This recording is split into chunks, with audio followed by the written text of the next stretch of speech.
बेगूसराय में रविवार के दिन जिले के हेमरा रोड स्थित एक नामचीन अस्पताल में काम करने वाले दो खून तस्कर को जय मंगला वाहिनी ट्रस्ट के सदस्य ने धर दबोचा, जिससे जिले में खून की तस्करी करने वालों के होश उड़े हुए हैं। बताया जा रहा है कि बेगूसराय जिले के बनवारीपुर के रहने वाले रामबली चौरसिया के पुत्र राम इकबाल चौरसिया व नावकोठी के रहने वाले शिवचंद्र यादव के पुत्र रामदुलार यादव करीब 6 से 7 महीने से खून के गोरख धंधा में लिप्त था। ये दोनों अभियुक्त जिले के नामचीन अस्पताल में कार्य कर रहने के कारण इन्हें आसानी से खून के जरूरतमंद लोग मिल जाते थे। वहीं इन अपराधियों ने बताया कि एक यूनिट खून का 10,000 तक लेते थे। खून ये लोग किसी संस्था से या गरीब मरीज के नाम पर लेकर बेच देते थे। बताया जाता है कि इस दरमियान इन्होंने कई जगह जय मंगला वाहिनी ट्रस्ट के नाम पर खून लेकर उनसे मोटी रकम वसूली किया करते थे। इस पर एक मरीज के परिजन ने जय मंगला वाहिनी ट्रस्ट के ऑफिस में जाकर शिकायत कर दी, जिस पर संस्था द्वारा त्वरित कार्रवाई करते हुए इन तस्करों को धर दबोचा गया और पुलिस के हवाले कर दिया गया। बेगूसराय से चंदन कुमार की रिपोर्ट। हाँ, सच्चाई होगा तो इसमें पता लगाएंगे तो कार्रवाई होगी। ठीक है।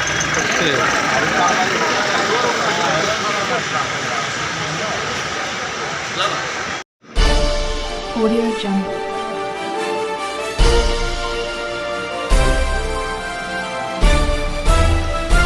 Audio Jungle.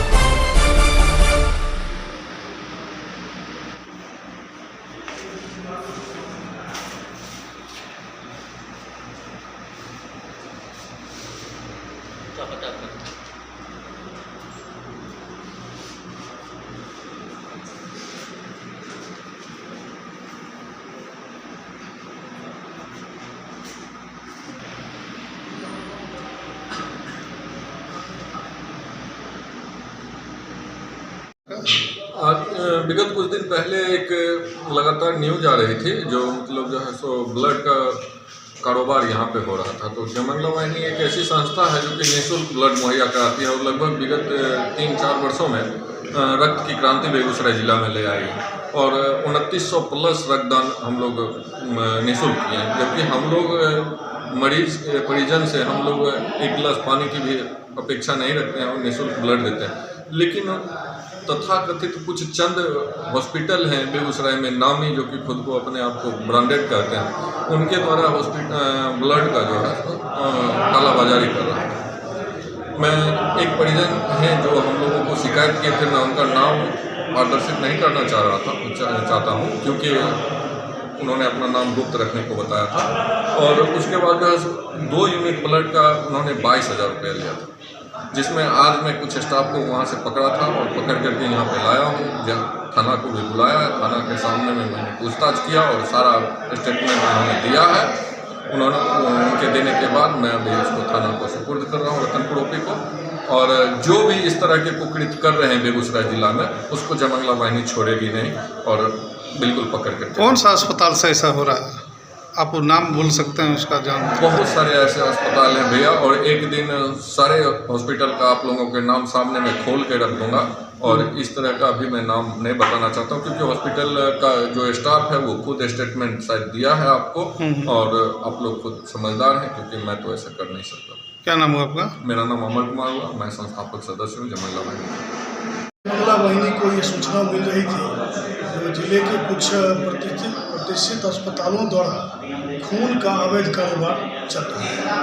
मरीज जहाँ तक कि हर सामाजिक संगठन फ्री ऑफ कॉस्ट अपने खर्च पे हर मरीज को खून मुहैया करवाती है, लेकिन इन अस्पतालों के द्वारा उस मरीज से मोटी रकम जैसे 10,000 20,000 रुपये पर यूनिट के हिसाब से पैसा वसूला जाता है।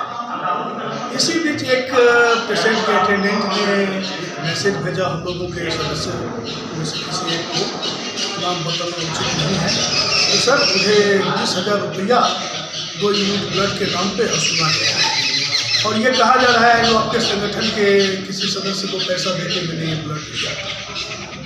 ये बहुत चिंताजनक स्थिति, बहुत सोचनीय प्रश्न था। तो हम लोगों ने इसके ऊपर तहकीकात शुरू किया तो पता चला किसी प्रतिष्ठित अस्पताल द्वारा मरीज से पैसा लेके स्वयंसेवी संगठनों से ब्लड फ्री में मुहैया करवा के लेके इस पैसे का बंदर बांट किया जाता है। ब्लड लाने वाले भी कुछ पैसा लेते हैं, मैनेजमेंट का भी हिस्सा रहता है और इसको लिपापोती किया जाता है। बहुत तरह से राजनीतिक दल के सदस्य प्रभावशाली राजनीतिक दल जो कि केंद्र में सत्ता में है, कोई राज्य में सत्ता में है, इन लोगों की पैठ यहाँ तक है जो बहुत बड़े बड़े राजनीतिक दलों से हम लोगों को फोन आया उस मैटर को ख़त्म किया जाए। लेकिन हमारे लिए तो समाज सेवा सबसे बड़ी चीज़ है, तो समाज सेवा में ये सब हमारे लिए कोई मायने नहीं रखता है किस राजनीतिक दल से संपर्क रखना है नहीं रखना है, हमें बस समाज सेवा करना है। तो हम लोगों ने सोचा कि नहीं, इस मामले के तहकीकात करने के लिए इसके जड़ तक जाना चाहिए। गए इस स्टाफ को जिसको बुलाया गया है, पकड़ के लाया गया है, इसको भी हॉस्पिटल मैनेजमेंट 5-10 दिन के लिए छुट्टी दे के घर पर बैठा दिया था। उसके बाद पूरा इसको फिर जॉब पे रख लिया, तो हम लोगों के लिए और आसान हो गया। इसको बुला के पूछताछ किया गया, जो कि आप लोगों को ज्ञात ही है किस तरह से पूछताछ किया गया है, और इसमें उसने सारा पोल खोल के रख दिया, जो कितना पैसा इसको मिलता है, कितना पैसा मैनेजमेंट लेता है। क्या डॉक्टर भी इसमें इन्वॉल्व है? जी जी जी, इन लोगों के बयान से तो यही साबित होता है, पूरा मैनेजमेंट साबित है। क्या नाम है? नहीं तो इन लोगों को कहा गया जो नौकरी से हम निकाल दिए, लेकिन नौकरी से नहीं निकाल के इन लोगों को 4-5 दिन विथ पे घर बैठा दिया गया, दोनों तरफ फोन लाने वाले ये लोग बस मोहरा बनते हैं, और फिर 5 दिन के बाद सोचे जो मामला ठंडा हो जाएगा तो फिर रख लेंगे। ऐसी क्या खूबी थी इन लोगों के अंदर जो इन लोगों को फिर से नौकरी पर रखा गया? अगर मैनेजमेंट सही रहती तो इसे निकाल देती। नाम क्या हुआ आपका? मेरा नाम कुमार मनीष हुआ, मैं जयमंगला वाहिनी का संस्थापक सदस्य हूँ।